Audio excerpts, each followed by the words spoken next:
ആകാശവാണി. നമസ്കാരം. പ്രത്യേക വാർത്താ ബുള്ളറ്റിൻ വായിക്കുന്നത് ലക്ഷ്മി ശ്രീവിജയ. അധ്യാപക ദിനത്തോടനുബന്ധിച്ച് രാഷ്ട്രപതി ദ്രൌപദി മുർമു രാജ്യത്തെ അധ്യാപകർക്ക് ആശംസകൾ നേർന്നു.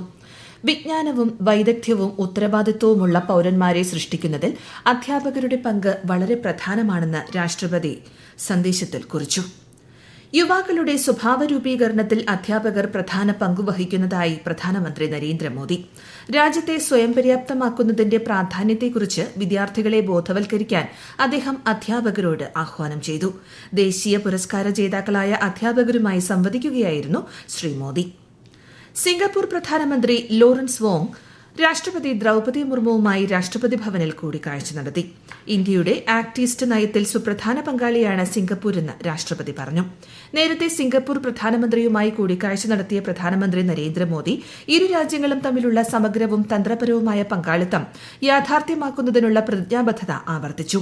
5 സുപ്രധാന കരാറുകളും ഇന്ത്യയും സിംഗപ്പൂരും ഒപ്പുവച്ചു. ഉത്രാടപ്പാച്ചിൽ കഴിഞ്ഞു.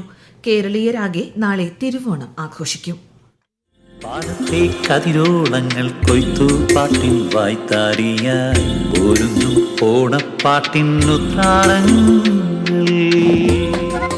ലോകമെമ്പാടുമുള്ള മലയാളികളെ സദാ സ്വാധീനിച്ചുകൊണ്ടിരിക്കുന്ന മഹാനന്മയുടെ പ്രതീകമായി നാളെ തിരുവോണമെത്തുന്നു. സമത്വം, ഒരുമ, സമഭാവന തുടങ്ങിയ ആശയങ്ങളുടെ സാക്ഷാത്കാരം കൂടിയാണ് ഓണം. പൂക്കളവും ഊഞ്ഞാലും കുടുംബസംഗമവും സദ്യയുമൊക്കെയായി മലയാളികളുടെ മനസ്സിൽ ആഘോഷത്തിന്റെ ഭാവാന്തരീക്ഷമാണ്. സമൃദ്ധി തുടിക്കുന്ന കാർഷിക സംസ്കാരത്തിന്റെ സ്മരണകളിലേക്കുള്ള മനസ്സിന്റെ തീർത്ഥയാത്ര കൂടിയാണ് മലയാളിക്ക് ഓണനാളുകൾ.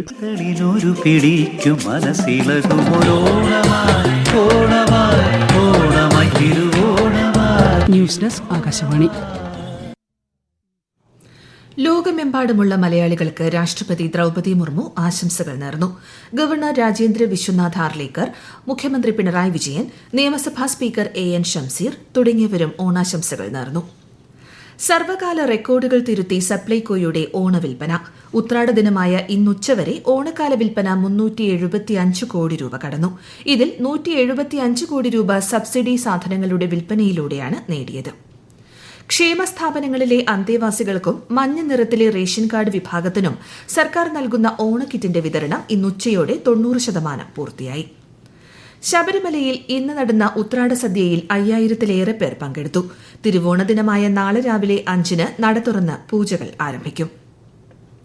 ദൈനംദിന ആവശ്യങ്ങൾക്കുള്ള സാധനങ്ങൾ, ഭക്ഷ്യ ഉൽപ്പന്നങ്ങൾ തുടങ്ങിയവയുടെ നികുതി കുറയ്ക്കുന്നതിലൂടെ ഉപഭോക്താക്കൾക്ക് GST പരിഷ്കാരം വളരെയധികം നേട്ടമുണ്ടാക്കുമെന്ന് കേന്ദ്രമന്ത്രി പീയൂഷ് ഗോയൽ. നികുതി പരിഷ്കാരങ്ങൾ രാജ്യത്ത് ഈ മാസം 22-ന് പ്രാബല്യത്തിൽ വരും.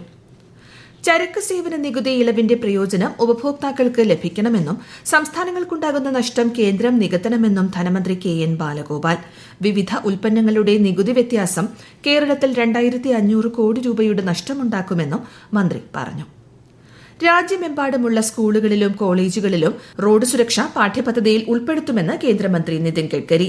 ന്യൂഡൽഹിയിൽ 7ാമത് FICCI റോഡ് സുരക്ഷാ സിമ്പോസിയത്തെ അഭിസംബോധന ചെയ്യുകയായിരുന്നു അദ്ദേഹം.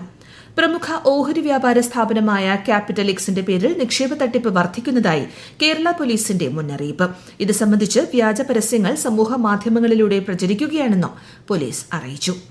കേരള ക്രിക്കറ്റ് ലീഗിൽ കൊല്ലം സെയിലേഴ്സ് സെമിയിൽ. ആലപ്പി റിപ്പിൾസിനെ 4 വിക്കറ്റിന് തോൽപ്പിച്ചാണ് കൊല്ലം സെമിയിലെത്തിയത്. Retired forensic surgeon Shirley Vasu അന്തരിച്ചു. 68 വയസ്സായിരുന്നു. ഹൃദയാഘാതത്തെ തുടർന്ന് കോഴിക്കോട് മെഡിക്കൽ കോളേജിലായിരുന്നു അന്ത്യം. NCC ക്യാമ്പുകളിൽ ശുചിത്വം കർശനമായി പാലിക്കണമെന്ന് ഗ്രൂപ്പ് കമാൻഡർ G സുരേഷ് നിർദ്ദേശിച്ചു. ഒരു ക്യാമ്പിലേക്കുള്ള സന്ദർശനത്തിനിടെ വഴിയരികിൽ മാലിന്യം ഉപേക്ഷിച്ചത് ശ്രദ്ധയിൽപ്പെട്ടതിനെ തുടർന്നാണ് നിർദ്ദേശം. 2024-ലെ ബേപ്പൂർ വാട്ടർ ഫെസ്റ്റ് മാധ്യമ പുരസ്കാരങ്ങൾ പ്രഖ്യാപിച്ചു. മികച്ച ശ്രാവ്യ മാധ്യമത്തിനുള്ള പുരസ്കാരം ആകാശവാണിക്കാണ്. ചെന്നൈയിലെ ബ്രിട്ടീഷ് ഡെപ്യൂട്ടി ഹൈക്കമ്മീഷനിലെ deputy head of mission Shalini Medipalli മന്ത്രി GR അനിലുമായി കൂടിക്കാഴ്ച നടത്തി. കേരളത്തിലെ പൊതുവിതരണ രംഗം, സ്റ്റോറുകൾ, കിടപ്പ് രോഗികൾക്ക് റേഷൻ വിഹിതം നൽകുന്ന പദ്ധതി എന്നിവ കൂടിക്കാഴ്ചയിൽ ചർച്ചയായി. കേന്ദ്ര വിദ്യാഭ്യാസ മന്ത്രാലയം പ്രസിദ്ധീകരിക്കുന്ന 2025-ലെ NIRF ഇന്ത്യ റാങ്കിംഗ് പൂർത്തിയായി. സംസ്ഥാന പൊതു സർവകലാശാലകളുടെ വിഭാഗത്തിൽ കേരള സർവകലാശാല 5ാം സ്ഥാനം നേടി. പ്രത്യേക വാർത്താ ബുള്ളറ്റിൻ കഴിഞ്ഞു. അടുത്ത വാർത്താ പ്രക്ഷേപണം നാളെ രാവിലെ 6:45.